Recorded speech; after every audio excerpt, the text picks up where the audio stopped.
Good afternoon, and thanks for joining us today for our Engineer to MBA field trip. So we're excited to have you today. This is our first of this event. So first off, Happy Engineers Week. So I know all of you know that it's Engineers Week, right?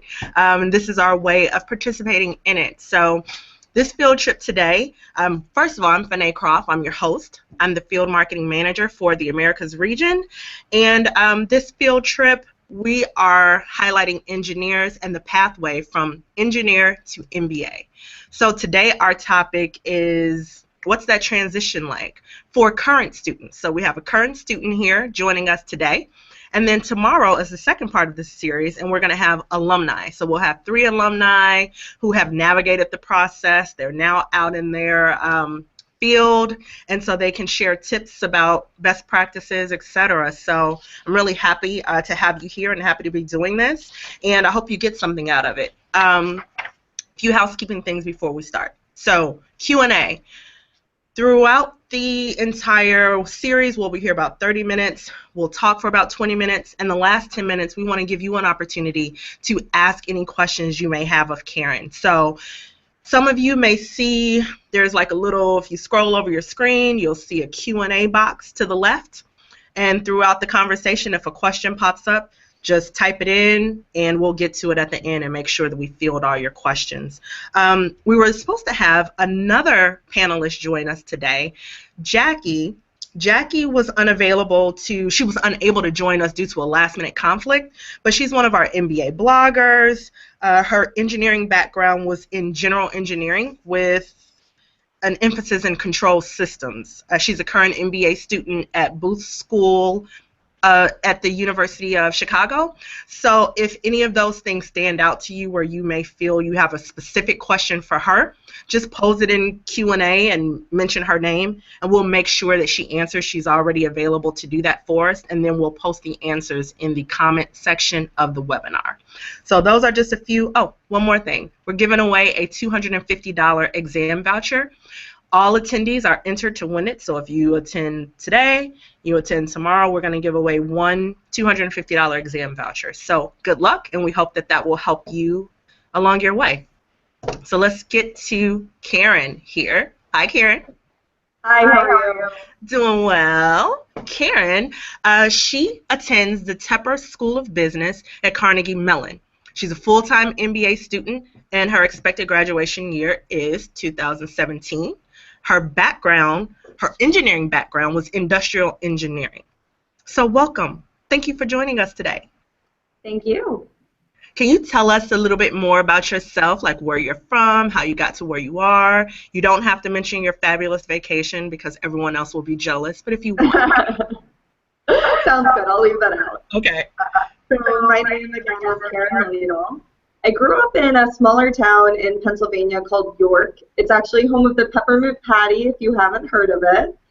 Close to Hershey, Pennsylvania. Nice. Growing up, I was always interested in math and science, and then my first job was as a lifeguard. But part of that, I also manned the snack stand. And one thing that really stood out about my working habits were that I needed to do everything as efficiently as I possibly could. So whether it was rearranging the snacks in a certain way so I could get them to the customers faster, or taking out the trash faster than my colleagues. But that's always been instilled in me, and again with the math and science, my parents recommended looking at engineering programs. So after about a year of research, I really dug deep. I decided on the University of Pittsburgh, and then industrial engineering that kind of goes along with that, personal efficiencies. For them, I co-opted, in fact, at Accenture, and did 3 rotations there in process improvement and management consulting. And then after I graduated, I worked for Siemens and did a leadership development program with them. In a function, it was kind of a project management leadership development program where I did sales, process improvement, marketing, and engineering. Okay. And then now I'm here at Tepper. Wow. So what made you choose business school? So honestly, I've been one of those people that knew my whole life. When I was a little girl, I wanted to grow up to be a business leader. And the engineering background has really helped in that, but I knew getting to where I wanted to be, business school was the only way to get there.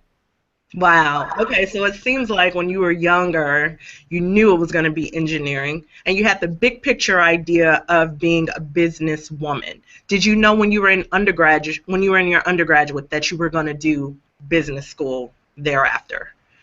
Yeah, so I'm a bit of a planner, so I have always had that 5 to 10 year plan. And when I was in undergrad, I said in the next 10 years, I wanted to go back to business school. And then once I got my full-time job, I let my managers know that that was something in the pipeline for me.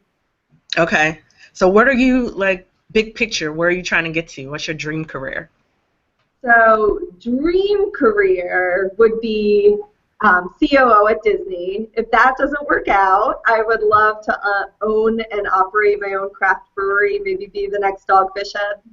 Nice. So beer and cartoons. Yeah, exactly. What Fun. else could you ask for? Perfect match, sounds like to me.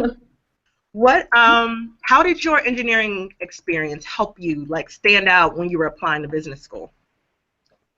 So I think part of being an engineer is there are so many different types, but it teaches us how to solve problems.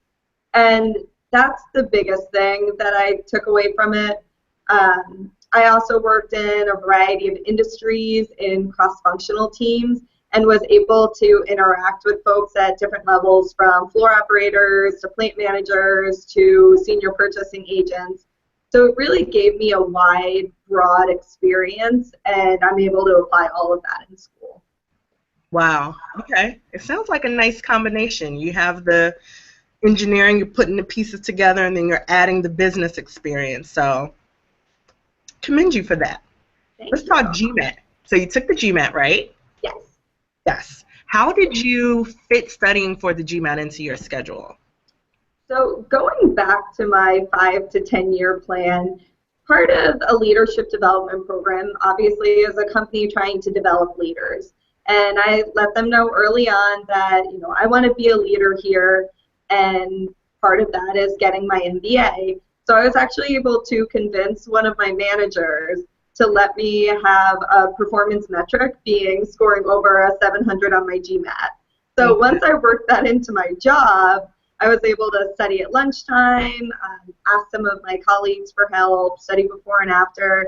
And I was even that weirdo that could be found at the gym with my big GMAT book and doing it while I was on the treadmill or on the bike and just studying as much as I could when I found time. I love that. That's the first time I've heard that. I mean, I'm sure other people do it. You might have another career on your that admissions consulting because that Maybe. maybe. With that being said, though, what's your best tip for the GMAT when you're studying? So for me, I think doing practice tests were the most helpful. We all engineers, you have a really solid math background, but once you get time to taking the GMAT, you may have forgotten it. So also going through and making like a little cheat sheet of math formulas that I knew I had known, but then it allowed me to use it as a refresher. But really, it only took a few problems to get back into the swing of things from, studying in undergrad and doing a lot of math problems. And then the verbal section, again, just doing the practice tests. Now, did the study process, like getting prepared for the GMAT exam, did that help you feel more prepared for business school at all? Yeah, a little bit. And I guess the one thing I forgot to mention, too, was taking the GMAT as close to undergrad as possible is definitely something I want to recommend. It lasts, so if you don't want to apply right away, that's fine. But really doing that had helped me. But then as far as going to business school, I took it 4 years both here. But at Tepper at Carnegie Mellon, they do a really great program a couple of weeks before you start class where they do a little bit of a math refresher. So a lot of that was similar to what was covered in my studying for the GMAT. Okay. Now you're reinforcing our tagline. We always say take it and bank it. You know, the score is valid for 5 years. So if you like yourself, you kind of know you're going down that pathway. It's a great opportunity to take that exam, have the score sitting there, and then you can just work on the other pieces later. So Totally. yeah. What Yeah, advice do and you have? Oh, go ahead. yeah, so the application process to business school, it can be time consuming when you're at work and you're trying to write these essays. So again, to reinforce that, when you have the GMAT out of the way, you know what your scores are, you know what schools you fit into, it makes the entire process so much easier just to know that you have that off of your plate. Yeah. No, that's a great tip. What other advice do you have for engineers specifically who are planning to go to business school? Okay. I would say just be open. The point of coming to business school is getting out of your comfort zone. And you actually kind of have to work hard to do that, but make yourself uncomfortable because you're here to better yourself. If you don't like public speaking, take a communications class. If you've never been out of the country, this is a great opportunity to travel. And make friends with people you never expected to be friends with. I have a smaller class size. My class is 200 people. I know every person in my class. People are from all different countries, and I've just made such amazing friends so far. So I would say business school is the place to do things that you never thought that you could do and really take advantage of that. Yeah. What was your biggest challenge you had to overcome? In the application process, Yeah, just in the application process, during your time so far in school. so far I think it would probably be time management. Uh, I really just want to do everything and learn that it's not possible. I hate to say the term FOMO, but it is really a challenge because there's always so many different things going on, different club activities, different professional activities, homework, recruiting, and it's business school has been a really great way to learn how to prioritize. And then I guess the biggest reward I've reaped from this is I'm actually my class's vice president. So That's I'm really, really prioritizing my time, but it's paid off. awesome. Okay. Um, so help our attendees out. What resources did you use when you were researching graduate business school and programs? What did you use? How did you arrive at where you are today? Sure. Basically, the resources are there, so use them. I used everything. I looked at each school's website, which is really useful. You'll find a lot of information about what the students are like that go there, what kind of programs they have. I used GMAT.com. I had little filters saved for all of my schools. I was constantly checking our class profiles to see how I fit. I'd also talked to my friends who had gone to business school to find out what their experiences were like, and then reaching out to alumni and visiting campuses. You'd be surprised how open people are to talking to you, whether they're current students or alumni. Everyone's willing to have a chat. And then the other thing would be is going and actually visiting the school, sitting in on classes, and a big thing to think about, which it's hard when you're in the researching phase, but to really understand what the school specialize that you're looking for and whether it's a good fit for you. So find your decision-making criteria, and then when you start researching, I filled out a decision matrix, but it really helped to know what my priorities were and then be able to quantitatively analyze which school was best for me. What was that? You said a decision-making matrix? Yeah, What so was that exactly? I looked at everything from the location of the school, how much a school cost, was it close to my friends and family, what types of programs did they specialize in, how large was the class size, what was the faculty like, and then put a weight to each one of those. And as I was going through the schools, I would fill it out, and then at the end it helped me prioritize which was the best school based on that final numbers. That is such an engineering approach to the whole thing, but I love it. It was awesome because it's an emotional process, but as engineers, we want to make data-driven decisions. So this really helps with that. Awesome. Does your school have like activities, clubs, etc., that for students from engineering who are interested in an MBA? Yes, I am so glad you asked that. As you know, Carnegie Mellon is one of the top computer science and engineering schools. So Tepper is extremely engineering friendly. We have tons of clubs for engineering interests. My favorite clubs are the business and technology and data analytics clubs. For business and technology, this past year we had an opportunity to go on something we call Tech Treks. So we went to Seattle in October and then Silicon Valley and San Francisco and visited all of the big tech companies, got tours of their facilities, talked to a lot of engineers.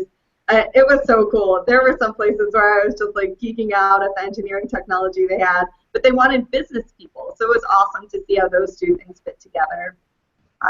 And at Tepper, we also have a lot of cross-campus events that allow us to interact with other departments, whether that's doing case competitions that involve engineering concepts, or just going to talks of similar interest with people around. But one of the really cool things at Tepper is we have students involved in the SpaceX Hyperloop competition, and they actually just moved on to the next level. So that's made up of business students, engineers, designers, and anyone you can think of on Carnegie Mellon's campus can participate. Wow. Okay. That's awesome. What are you doing when you're not in class?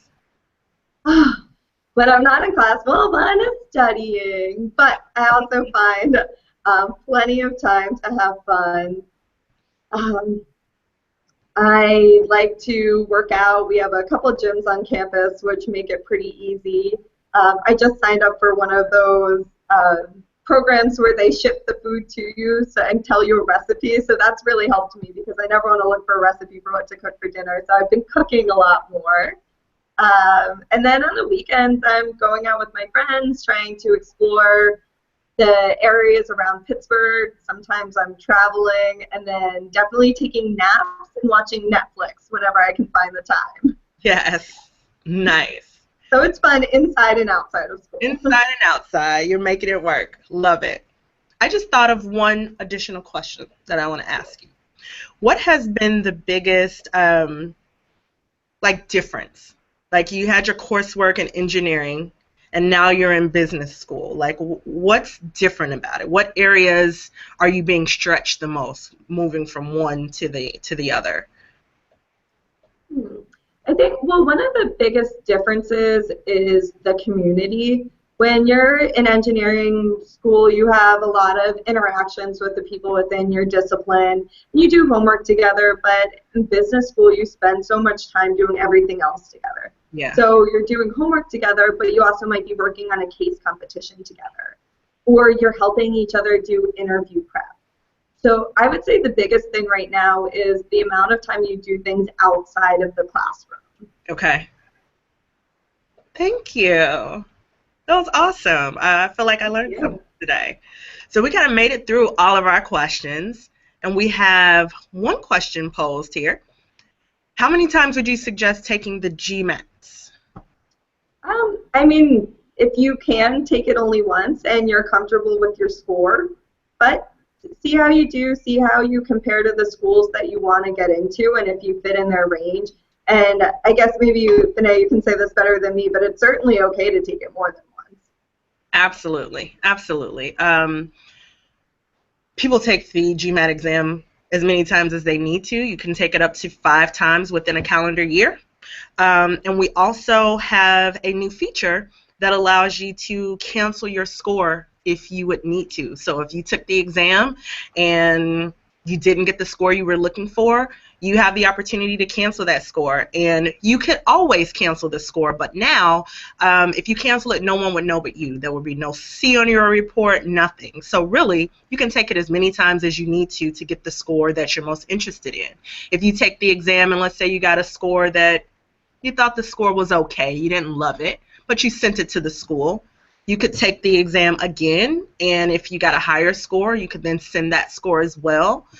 So there are many different ways you could go about it, but we really, over the last year or so, have tried to make sure that we're considering the candidate and how you feel. We want you to feel comfortable about what the schools are seeing and you to feel like you have some control with regards to what's happening and how you're presenting yourself. So like Karen said, if you can take it once and get that score you need, do it. But if you need to take it a few times, have at it. Some additional questions in your email and in the chat. Okay, let's see. Got a few more questions here. So what was your approach to studying for the GMAT? So that's where I said I made sure I could clear out some time in my schedule so I was able to work on it on my lunch breaks and work on it in the evenings. But really, again, it was just taking those, starting out with practice tests, and then figuring out where I was struggling, where I was taking too long to answer those questions, and making sure I was reviewing the formulas that I needed to know, specifically practicing those questions, and then again taking another practice test to see how I fared. Okay, there was like an additional part to that. What was the time frame? How long did you spend studying? Did you find it more or less difficult to study during the day? Okay, so I took it about a year and a half out of undergrad. And I started studying 3 months before the exam. And then depending on what I could afford during that week, based on what my job was providing, tried to get in anywhere from like 30 minutes to an hour on the days, or I guess it was anywhere from 30 minutes to a couple hours on the days that I was available. Nice. Okay.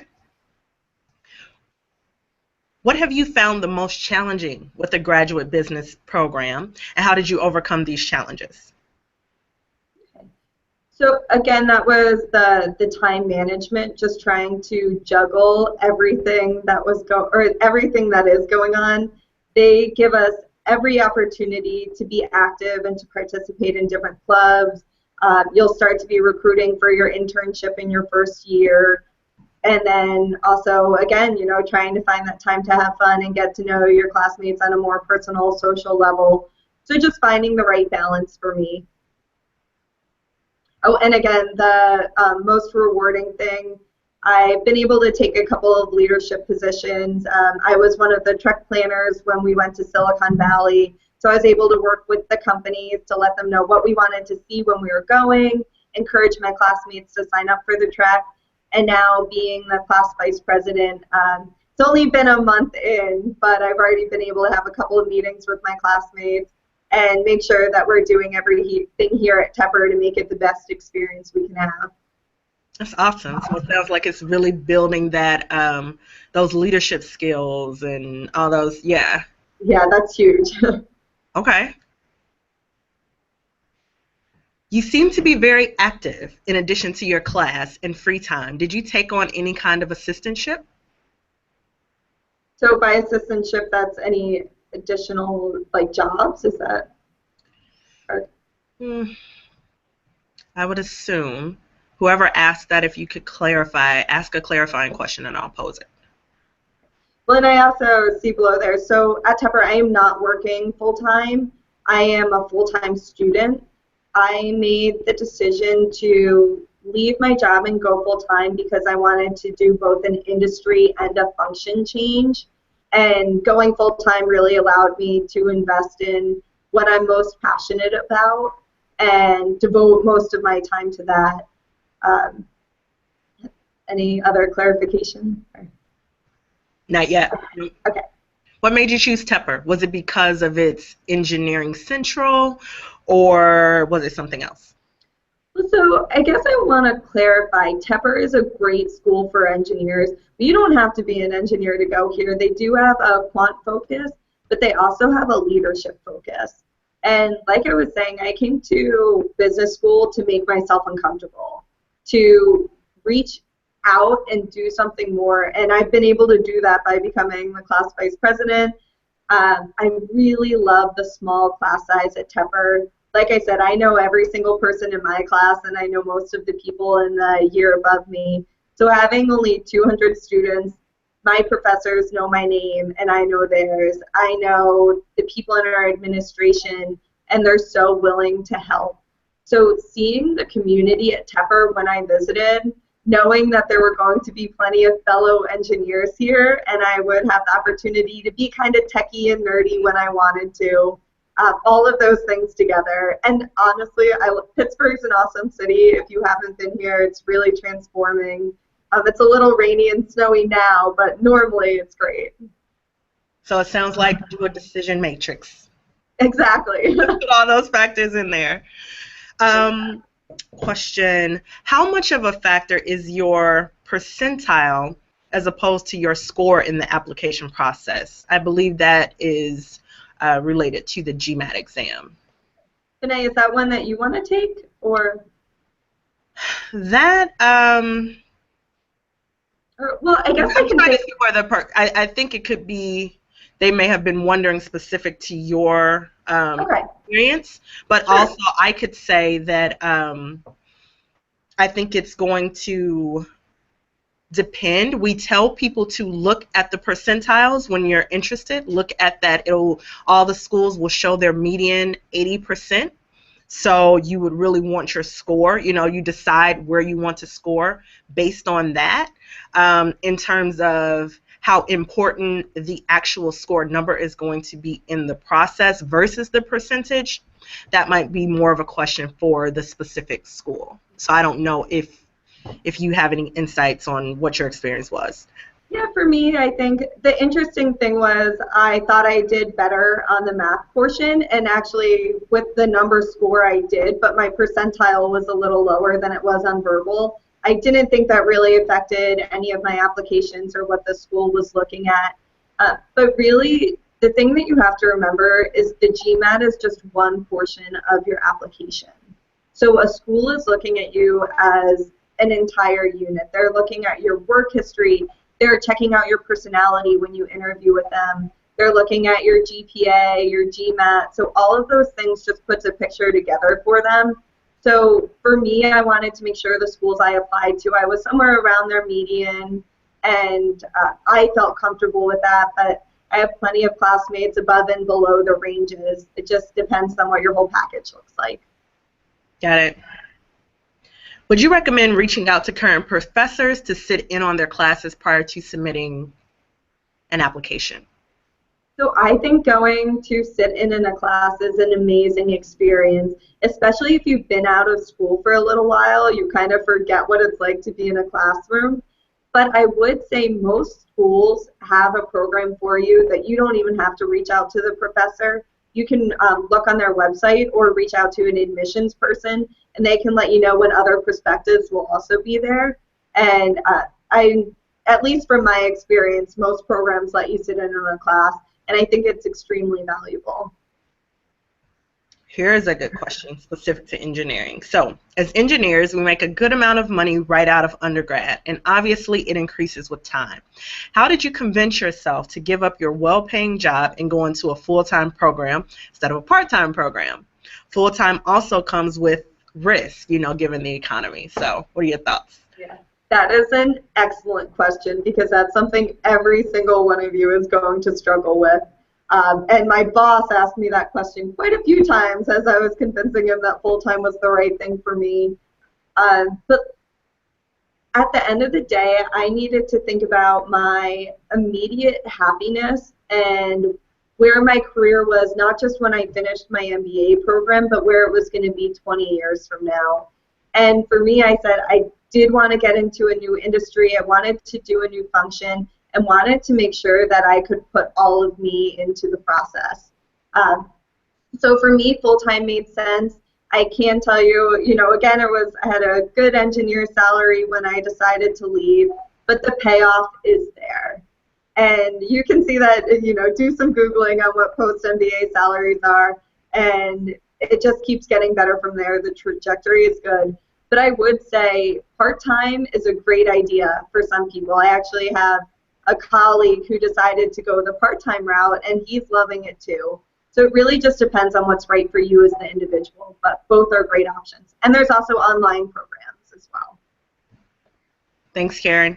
2 seconds, really, really quick. So Our friend clarified the assistantship. That's where you take on additional work for the schools, like teach or do additional research projects. Did you do anything like that in addition to what you're already doing? Oh, that's a great question. This first year, I am not. I know some of my friends full-time who are doing some sort of work, but most of that comes towards the end of our first year or the second year, where there's a lot of opportunities to be teaching assistants or work in the admissions department or work with our speaker series. So at least for me, that's going to come next year, but I'm certainly going to take advantage of those opportunities. Thanks, Karen. This was awesome. I feel enlightened. Thank you so much. I'm happy to share. Awesome, and you know, we do a lot of data mining, and we see that the most helpful way, it seems like, for engineers is to learn from current students, to people who've actually done it. So you're really helping others who are going to go down this road, and hopefully you help them, you know, navigate a few things and avoid a few hiccups just by listening to you. So thank you so much, and thank you all out there for joining us. Tomorrow we'll be doing the same thing, but we're going to talk with alumni. So please join us.